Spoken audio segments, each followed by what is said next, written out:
Thank you, Honorable Speaker, for this wonderful opportunity.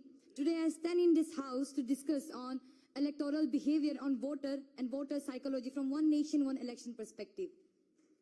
कल्पना कीजिए एक छात्र जो पढ़ाई के विषय में गांव से दूर शहर पे रहता है, उसके पास इतने पैसे नहीं कि छुट्टियों में या फिर त्योहार में वो बार बार घर आ सके। वो छात्र कैसे बार बार वोट देने गांव आएगा?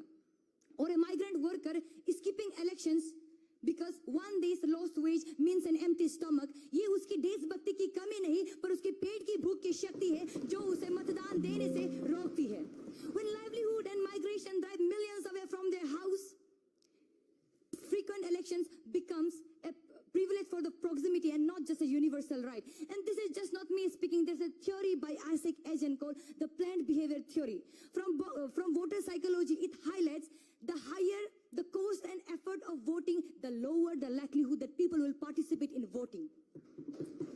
So today, I come here to speak on one nation, one election, how it will reduce voter fatigue and increase voter participation. And according to the Election Commission of India and the Hindu report, states with simultaneous elections have shown higher voter turnout compared to those who have separate elections. For example, Andhra Pradesh with 81%, Arunachal Pradesh with 82%, Odisha with 74%, and Sikkim with 84% compared to those who have separate elections such as Bihar 51%, UP 56% and Maharashtra 61%. आदरणीय माननीय अध्यक्ष महोदय, जब vote देना हमारा हक है तो उसमें इतने कठिनाई क्यों? जो छात्र और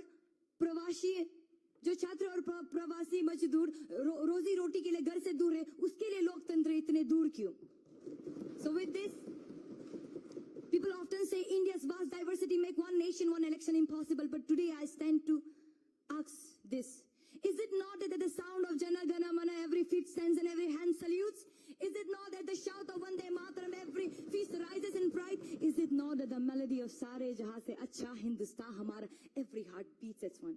And if our spirit unites beyond our differences, then why not our democracy? And if we stand as one nation, why not vote as one? One nation, one election will reduce voter fatigue and increase voter participation. With this, Honorable Speaker, today we are the world's largest democracy. But are we the most efficient one? And guess we all know this answer. But to make it more efficient, here is the resolution for one nation, one election. So I urge the House through Mr. Speaker that all of you please agree and support this resolution for one nation, one election. With this, Jai Hind, thank you. धन्यवाद। और अब इसी क्रम में मैं आग्रह करूंगा आदरणीय सदस्य